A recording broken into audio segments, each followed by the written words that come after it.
السلام عليكم ورحمة الله وبركاته. الحمد لله رب العالمين والعاقبة للمتقين والصلاة والسلام على أشرف الأنبياء والمرسلين وعلى آله وصحبه أجمعين. أما بعد সম্মানিত কবি সাহেব, উপস্থিত মুসল্লিয়ান ইকরাম, আর 8 মিনিট সময় আছে। আলহামদুলিল্লাহ 6 মিনিটের মধ্যেই শুধু একটা মশলা বলে আমার আলোচনা শেষ করব। শেখ জামাদান যারা ইমামদের মধ্যে সবচেয়ে প্রসিদ্ধ, সবচেয়ে বড় ইমাম ছিলেন ইমাম ইবনে তাইমিয়া। ইমাম ইবনে তাইমিয়ার পরে এত বড় আলেম পৃথিবীতে আর নেই। ইমাম ইবনে তাইমিয়ার ছাত্র হচ্ছে ইমাম ইবনুল কাইয়িম আল-জাওজিয়্যা। ওনার একটা প্রসিদ্ধ কিতাব আছে, সেই কিতাবের নাম হচ্ছে আল-ওয়াবিলুস সাইয়্যিদ। আল-ওয়াবিলুস সাইয়্যিদ কিতাবের মধ্যে তিনি নামাজকে 5 ভাগে ভাগ করেছেন। আমরা যেভাবে নামাজ ফরজ, তেমনিভাবে 5 প্রকারের মুসল্লি বলেছেন। প্রথম প্রকারের মুসল্লি হচ্ছে আল-মুআকাব। আল-মুআকাব যারা নামাজ পড়ার পরও শাস্তি ভোগ করতে হবে, দুজনে যেতে হবে। মুসল্লি দুজনে যাবে সর্বপ্রথম। কোন মুসল্লি? আল্লাযীনা হুম আন সালাতিহিম সাহুন, যারা নিজের নামাজের ক্ষেত্রে উদাসীন, যে এক ওয়াক্ত পড়ে আর এক ওয়াক্ত পড়ে না, যে নামাজের মৌসুমী মুসল্লি, সবাই নামাজ পড়ে আর পড়ে না, ঈদের নামাজ পড়ে আর পড়ে না, এইরকম মুসল্লি তাদের নামাজ তাদেরকে দুজন থেকে রক্ষা করতে পারবে। 2 নম্বর হচ্ছে আল মুহাসাব, যে নামাজের সময় এদিক সেদিক থাকায় নিজের বিভিন্ন রকমের মন থাকে না নামাজের মধ্যে। বান্দা যখন নামাজের মধ্যে এদিক সেদিক থাকায়, তখন আল্লাহ এক আয়াত বলেছেন, এই তামাশা রাহে আলম রয়ে তো পূজা বাহরে তামাশা নিরবি। ও বান্দা, তোমার তামাশা দেখার জন্য আমি আল্লাহ তোমার সিজদার জায়গায় দাঁড়িয়ে আছি, আর তুমি কার তামাশা দেখতেছো, এদিক সেদিক ঘুরাচ্ছ। এই 2 নম্বর মুসল্লি হচ্ছে যারা আল্লাহর কাছে জবাবদিহি করতে হবে। তুমি নামাজে তোমার মন ছিল না কেন, ধ্যান ছিল না কেন, তুমি এখানে নামাজ পড়তেছো, তোমার মন আরেক দিকে মার্কেটে ঘুরতেছে, বিভিন্ন মশগুলের মধ্যে আছো, বল খেলার মধ্যে বা ক্রিকেট খেলার মধ্যে তোমার মন চলে গেছে কেন? 3 নম্বর হচ্ছে আল মুসাব, যিনি ভালো করে ওযু করলো, নামাজ পড়লো, তার নামাজটা আল্লাহ রাব্বুল আলামিনের দরবারে কবুল হলো। 4 নম্বর মুসল্লি হচ্ছে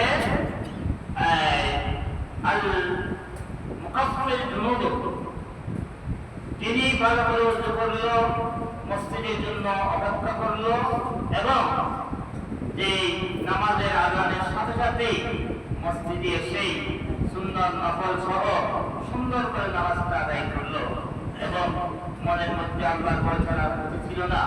আল্লাহকে যেমন যে তোমরা এমন ভাবে আল্লাহর ইবাদত করো যেন আল্লাহকে তোমরা দেখতেছো, আল্লাহকে তোমাদের দেখা সম্ভব নয়, আল্লাহ তোমাদেরকে দেখতেছে, এইরকম মনে করে তোমরা আল্লাহর ইবাদত করো। এইভাবে ইবাদত করেছে, এইরকম মুসল্লির নামাজও কবুল হবে, তাদের এই নামাজের মাধ্যমে অতীতের সমস্ত গুনাহ আল্লাহ তাআলা ক্ষমা করে দিবেন। সুবহানাল্লাহ। আমরা গুনাহ নিয়ে মসজিদে ঢুকেছি, গুনাহের মসজিদ থেকে যখন বের হয়ে যাব, আমাদের এই গুনার বোঝাটা আমাদের কান থেকে আল্লাহ তাআলা নামিয়ে দেবেন। সর্বশেষ 5 নম্বর মুসল্লি হচ্ছে ওই মুসল্লি যে আল মুকাররাব ইলাল্লাহ, যিনি যখন মসজিদে নামাজে দাঁড়াবেন, তার মাঝে এবং আল্লাহর মাঝে কোনো পার্থক্য থাকে না, একাকার হয়ে যায় আল্লাহর সাথে, তার সাথে। এটা সেই জন্য যে নামাজ মুমিনদের মেরাজ বলা হয়েছে।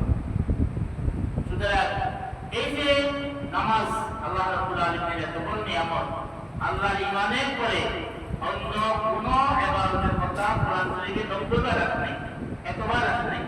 সেই জন্য কিয়ামতের ময়দানে যেদিন আল্লাহর ছায়া ছাড়া কারো ছায়া থাকবে না, যেদিন পিতা পুত্রকে ভুলে যাবে, পুত্র পিতাকে ভুলে যাবে, যেদিন অন্তরঙ্গ বন্ধু একজন একজনের দিকে তাকাবে না, স্বামী স্ত্রীর দিকে তাকাবে না, স্ত্রীর স্বামীর দিকে তাকাবে না, যে সূর্য 9,30 লক্ষ মাইল দূর থেকে আমাদেরকে তাপ দিচ্ছে, সেটা সহ্য করতে পারতেছি না। সূর্য যখন মাথার উপরে চলে আসবে এবং 12 গুণ বেশি তাপমাত্রা নিয়ে তাপ দিবে, তখন অনেকে গ্রামের মধ্যে সাঁতরাবে। এরকম এক কঠিন ভয়াবহ সবাইকে বিবস্ত্র হিসেবে সেদিন উত্থিত করা হবে। আমাদের হযরত আয়েশা সিদ্দিকা রাদিয়াল্লাহু তাআলা বললেন, ইয়া রাসূলুল্লাহ, এটা কিভাবে বলেন যে মানে কোটি কোটি হাজার কোটি দুনিয়া সৃষ্টি থেকে শেষ পর্যন্ত যত বনি আদম পৃথিবীতে এসেছে সবাইকে, নর নারী সবাইকে বিবস্ত্র করে ফেলানো হবে, এটা কিভাবে সম্ভব? তখন আল্লাহ রাসূল বলেন, আয়েশা, বিষয়টা তুমি যেভাবে ভাবতেছ তার চেয়ে আরো ভয়াবহ, আরো ভয়ঙ্কর। এই ভয়ঙ্কর সেই কিয়ামতের দিনে 7 জন মানুষকে, 7 প্রকার মানুষকে আল্লাহ আরশের নিচে ছায়া দিবেন।